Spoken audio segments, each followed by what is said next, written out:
नमस्कार गाईज, माझी ओळख चॅनलमध्ये आपलं खूप खूप स्वागत आहे। आज आपण फणसाच्या पाऱ्याचे कटलेट पाहणार आहोत। तर त्यासाठी लागणारं साहित्य आहे, मी हा 1-1.5 वाटी पारा शिजवून घेतलेला आहे, फणस छोटा फणस। त्यासाठी मी हे 2 बटाटे घेतलेले आहेत शिजवून, आणि कांदा टाकते मी त्यामध्ये थोडा। मी दुसऱ्या भाज्या का टाकत नाही, कारण का आपल्याला ह्या फणसाचाच फ्लेवर यायला पाहिजे। फक्त बाइंडिंगसाठी मी बटाटा टाकत आहे। आणि मसाल्यामध्ये आलं लसूण पेस्ट टाकते, थोडीशी आमचूर पावडर टाकते, काळी मिरी पावडर, आणि मी बारीक करून घेतलेली हिरवी मिरची आहे। हिरवी मिरची तुम्ही तुमच्या चवीनुसार घेऊ शकता, आणि मीठ सुद्धा चवीनुसार घेऊ शकता। आणि आपल्याला हा कॉर्नफ्लॉवर लागणार आहे, त्यामध्ये घोळून आपण शॅलो फ्राय करणार आहोत। आणि मी ही रवा न घेता मी पाहू शकता बारीक शेव घेतलेली आहे, ही त्याला लावून कटलेटला आपण शॅलो फ्राय करणार आहोत। चला तर मग आपण कृती करूया।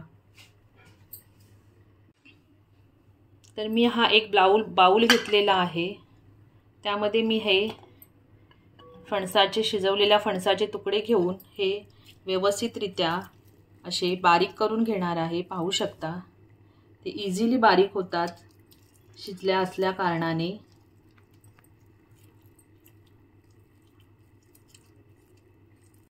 गाईज, फणस मी कसा कापायचा शिजवायचा हा मी माझ्या व्हिडिओमध्ये भाजीच्या टाकलेला आहे, तिथे जाऊन तुम्ही नक्की पाहू शकता।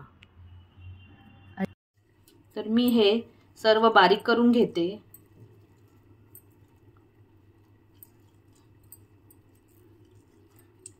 एक एक व्यवस्थित बारीक करून घ्यायचा आहे।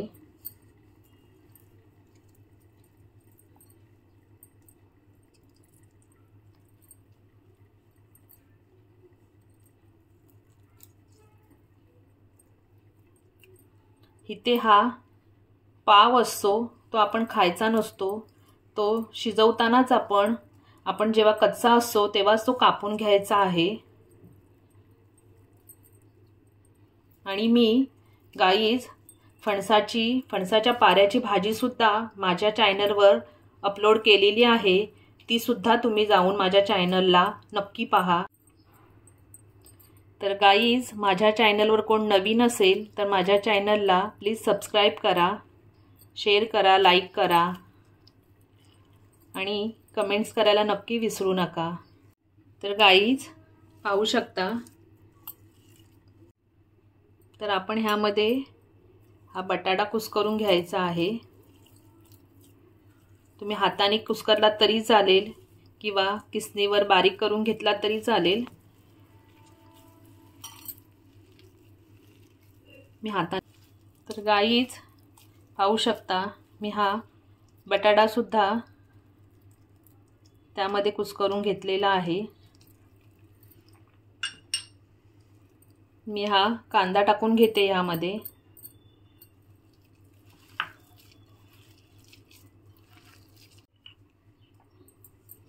तर आपण ह्यामध्ये आता ही 2 चमचे आलं लसूण पेस्ट टाकतेय, हिरवी मिरची टाकतेय, तुमच्या चवीनुसार तुम्ही टाकू शकता। मी काळी मिरी पावडर आणि आमचूर पावडर टाकले 1-1 चमचा। हे सुद्धा ह्यामध्ये मिक्स करून घ्यायचं आहे।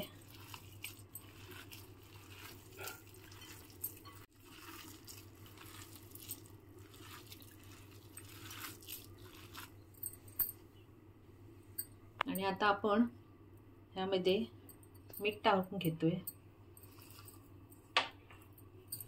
आणि गाईज, मी तुम्हाला ह्यामध्ये तांदळाचं पीठ टाकण्याचं विसरली होती, ते सुद्धा आपण ह्यामध्ये टाकून घेतोय।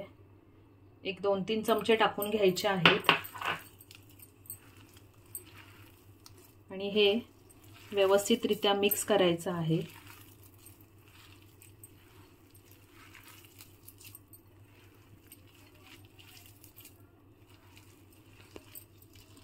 मी हा बाउलभर टाकलेला आहे पीठ सर्व, कारण का थोडं हे साहित्य ओलसर वाटत होतं मला, म्हणून मी टाकून घेतलेला आहे। तर गाईज तुम्ही सुद्धा ही रेसिपी ट्राय करा नक्की, कशी होते ती पहा। तुम्हाला हवं असेल तर तुम्ही ह्यामध्ये मिरची पावडर टाकली तरी चालू शकते, पण मी ह्यामध्ये मिरच्या टाकलेल्या आहेत हिरव्या। तर गाईज तुम्ही ही रेसिपी ट्राय केलीत, बनवलात तर मला कमेंट्समध्ये नक्की सांगा कशी लागली आणि कशी वाटली तुम्हाला बनवायला ही रेसिपी। एकदम साधी सोपी रेसिपी आहे। तर आपलं हे आता मिश्रण तयार झालेलं आहे।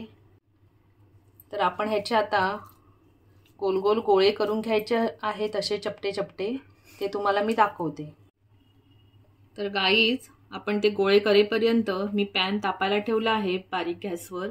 तर आपण आता गोळे करायचे सुरुवात करूया।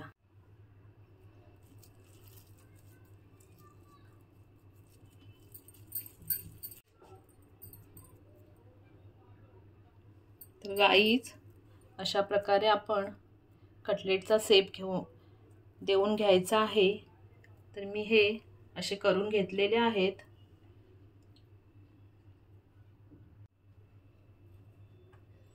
आपण एक कॉर्नफ्लॉवर घेतलेला आहे, त्यामध्ये थोडं पाणी टाकून हे व्यवस्थित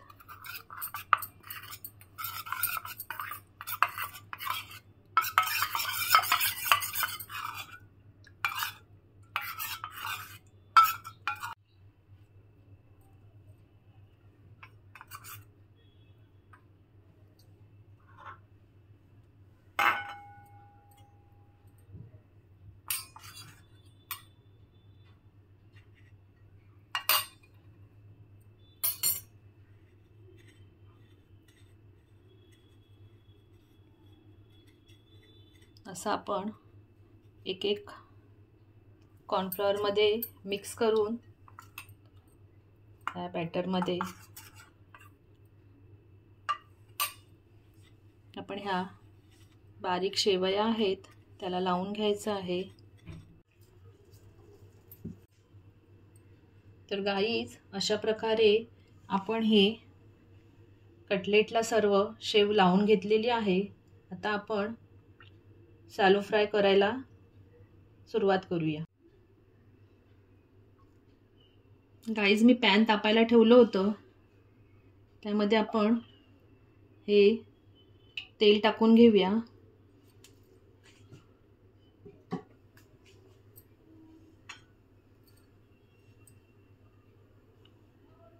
आणि आता आपण ह्याच्यामध्ये एक एक हे कटलेट सोडून घेऊया।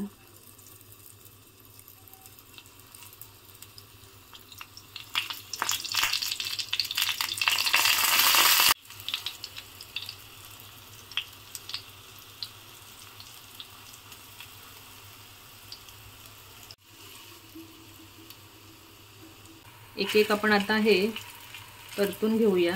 पाहू शकता छान कलर आलेला आहे।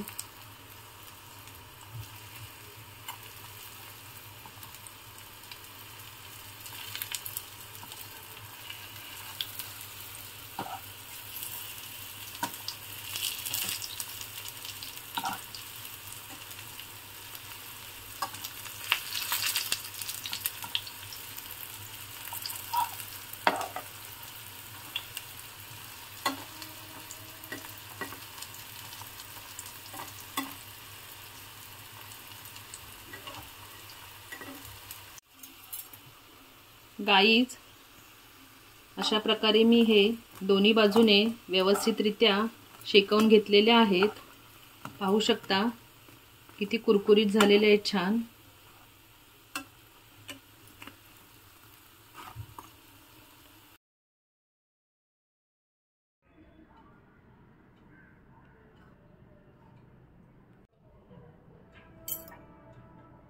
गाईज पाहू शकता आपले कटलेट हे तयार झालेले आहेत।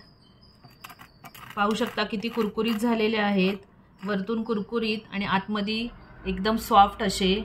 हे बघा, पाहू शकता। तर तुम्ही सुद्धा नक्की रेसिपी ट्राय करा आणि मला सांगा कशी कमेंट्समध्ये कशी लागते, कशी होते. धन्यवाद.